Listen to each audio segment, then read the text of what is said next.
আজিনো মোৰ কাৰণে বজাৰৰ পৰা মনোজে কি আনিছে তাকে চাওঁ আহক, আপোনালোককো দেখাওঁ মই লগতে। এয়া ইফালে মই উলিয়াই আছোঁ এতিয়া লোকেল ডিম লৈ আহিছে।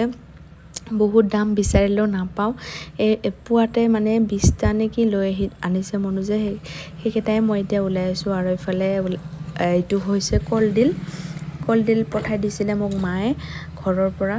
আৰু এইফালে আমাৰ মিঠাতেলো নোহোৱা হৈছিলে, মিঠাতেল আনিছে। লগতে এয়া শিঙি মাছৰ আলু দি পিনে একদম জালুক দি বনাই পঠাইছে ধুনীয়াকৈ।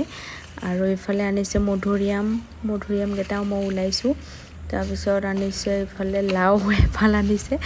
লাওটো মানে মায়ে এনেকৈ কাটি পেলাই পঠালে, কিবা এটা এনেকৈ সানি পঠাই দিয়ে এতিয়া। আৰু এইফালে কি কয় ড্ৰাই ফ্ৰুটছো শেষ হৈ গৈছিলে মোৰ, কাজু খিজুৰী, তাৰপিছত আৰু এইফালে বাদাম, এইবিলাক চব আনিছে সি।